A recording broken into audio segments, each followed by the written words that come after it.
সম্প্রতি নিজেকে সুন্দর দেখানোর একটা প্রবণতা লক্ষ্য করা যাচ্ছে তরুণ তরুণীদের মধ্যে, আর সেই প্রবণতা সবচেয়ে বেশি লক্ষ্য করা যাচ্ছে অভিনেতা এবং অভিনেত্রীদের মধ্যে। নিজেদের শরীরের বিভিন্ন জায়গা সার্জারি করে তারা আরো সুন্দর করে তোলার চেষ্টা করছেন, আর এতে শরীরের মধ্যে কিন্তু প্রভাবও পড়ছে।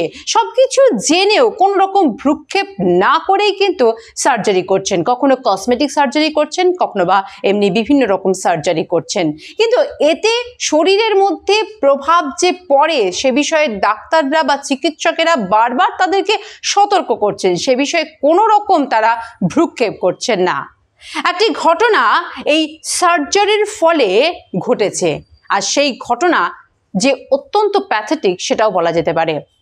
Brazilian fashion influencer admire Mendes দুত্রা junior, তিনি ফক্স আই সার্জারি করেছেন এবং সেই সার্জারির ফলে তার সংক্রমণ হয়, আর সেই সংক্রমণে তার মৃত্যু ঘটেছে বলে এমনটা জানা যাচ্ছে। দেখা যাচ্ছে অভিনেতা অভিনেত্রীদের মধ্যে বা ফ্যাশন ডিজাইনার বা যারা ফ্যাশন র্যাম্পে হাঁটেন তাদের মধ্যে দেখা যাচ্ছে যে এই যে ফক্স আই বা ক্যাট আই বা বোটক্স করানোর একটা প্রবণতা দিন দিন যেন বেড়ে চলেছে, আর তার পরিণতি যে কতটা ভয়ঙ্কর হতে পারে সেটা এই দুত্রা জুনিয়রের মৃত্যুই প্রমাণ করলো আরো একবার।